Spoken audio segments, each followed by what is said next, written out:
So this is a summary of the things that we talked about yesterday. All right, in 5th grade and a little bit some of you in 4th grade would have seen and talked about finding the area of rectangles. In 6th grade, we extend that to parallelograms, triangles, and trapezoids. Okay, we're just going to summarize real quick what you went over and the last notes because it was a lot that we threw at you really fast. All right, on your page, you should have 4 boxes. You should have space for a shape and for a hips chart and for scratch paper to solve each. All right. You should also have a reference chart in front of you. I have mine on my computer. You should have one from my front table next to you. Okay. First things first, we use a hips process chart because this will actually help you with the more complicated area problems where they start having missing dimensions. So even if you're like, I know it's just base times height. All right, this is why we put this in because it's going to help you when it gets a lot harder. So highlight means you're going to go highlight those right angles. I already have it done for you on here. Okay, that's where it's 90 degrees. It looks like a capital L because that's going to tell you the two sides. One of those is going to be the height and then the other is going to be the base. Okay, if it's not on a right angle and it's not highlighted, it is neither the base nor the height. Okay, so we're going to identify the shape. This is a rectangle. So look on your reference chart for the formula for a rectangle and let's write it. Okay, mine says area equals base times height. So I'm going to write B times H, base times height. And then we're going to plug in the numbers that we have. Okay, so to find my area, I'm going to do my base. All right, the bottom of my highlighted angles is 5.7 times, I'm going to put it in parentheses to show multiplication, my height, and I only have one other measurement here, which is the other side of the highlighted angle, 13.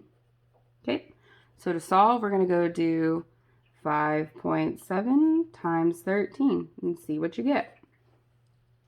All right, check and see if you got the same thing so far. When we multiplied our 3 times 7 and 5, we ended up with 171. Place value 0, make sure you have it.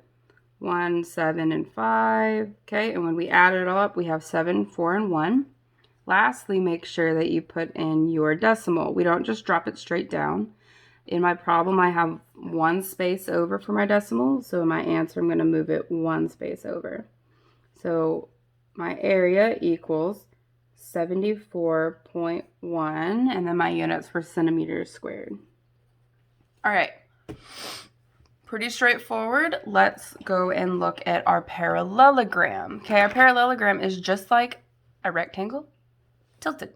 All right, but what that does do is whenever you take that straight line and you turn it, okay, to meet those diagonals, that side has to get longer. This is no longer the same length as our height was. All right, that's why again we use hips. Make sure you have this written out. We're gonna go highlight the right angle.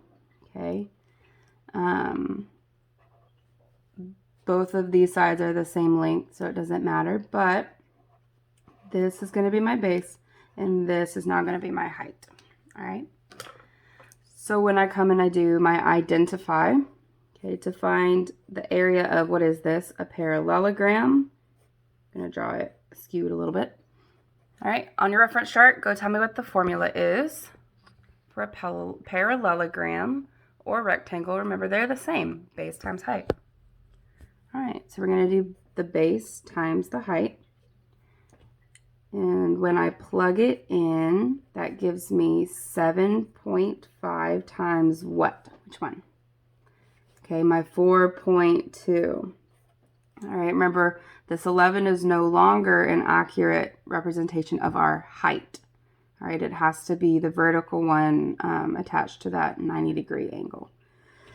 All right, let's go do 7.5 times 4.2 and see what you get. All right, so far after you've multiplied and added, you should have 3150. Okay, and last but not least, make sure you put your decimal in the right place. Okay, in my problem, I have 2 decimal places, so my answer, I'm going to jump it over 2. So really, my area equals 31.50 inches squared. Okay. Go ahead and check and make sure you got it, and if not, where you went wrong to learn from that mistake. All right, sliding on down to the bottom, I'm going to let you do most of this by yourself and just check it against my work. So on your paper, make sure you go and draw a triangle and highlight where you think the right angle is so that you know where your height and base are. You should have highlighted this middle dotted line and the base, okay?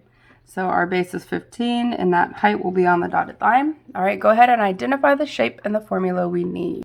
All right, this is a triangle. So on your formula sheet, you should have found where it said triangle. The area of a triangle equals base times height divided by 2. Okay, yours actually says area equals 1/2 of your base times height. That means you'll do base times height and then cut it in half.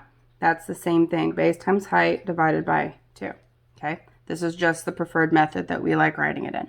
All right, go plug in your numbers into your formula and then check it with mine to see if you're correct. All right, you should have something like area equals 15 times 6.4 divided by 2. All right, in place of your B, you should have 15, and in place of your H, you should have used 6.4, not 12. You're not using 12 at all. All right, now that you have your formula, go ahead and solve. All right, when you solved, you should have done 15 times 6.4, and that would get you 96. All right, so check for errors, first of all. If you didn't get 96, is it because of your decimal point? Is it because of a certain number? Did you forget to add what you carried? Figure out what it is. Learn from that mistake. All right, let's move on. 96. So we did the top. Now we have 96 divided by 2. So 96 divided by 2. 2 goes into 9 4 times. So I took out that 8. Had 1 left. Dropped my next number. 2 goes into 16 exactly 8 times. So our area of this triangle equals 48 feet squared. All right, go ahead on to the right. Make sure you have a hips chart set up. Space to solve. Sketch yourself a trapezoid, little top, big bottom. Okay, sorry, I took a chip break. All right, make sure you have this sketch on your paper. Go ahead and highlight it, identify and write the formula, and see if yours matches mine. All right, so far you should have highlighted the right angle, which goes all the way up. So at this corner, there's also a right angle. So this bottom is a base, and this top that it runs into, this little part is a base, and that makes this middle line that makes those right angles your height. Okay, and this is a trapezoid. It's not a parallelogram. These sides are not parallel. It only has one set. This is a trapezoid. Yours says 1/2 base 1 plus base 2 times height on your reference sheet. That is the exact same thing as base 1 plus base 2 in parentheses times height divided by 2. Because remember, multiplying by a reciprocal is the same as dividing by a number. Okay, we look at that a lot with fractions. So this should be your formula. This is what we recommend you use. All right, go ahead and plug in the numbers that you need into your formula, and then we'll check it before you solve. All right, for your plugged in formula, you should have your base 1 and base 2. So it should be 4 plus 8, but if you put 8 plus 4, it will not change your answer, times the height. Okay, our height is the dotted line that creates those right angles, so your height should be 6. We are not using this 7 at all. Okay, and then everything divided by 2. All right, go ahead and solve, and then you'll be able to check and see if you got the right answer. All right. So starting here, I rewrote my formula nice and big, so I could say I have this 4 plus 8 to do first. It's in a group. Okay, 4 plus 8 is 12. So now I had 12. And remember, this touching parentheses means you're multiplying, okay? So then I had 12 times 6. I got 72. And then the whole thing divided by 2. So 72 divided by 2 gave me 36. All right, so your area of this trapezoid is equal to 36 centimeters squared. All right, go ahead and make sure you've checked your work. If you have a question on how I did something, please ask. All right. You need to be using your notes and or reference sheet on all of your problems today.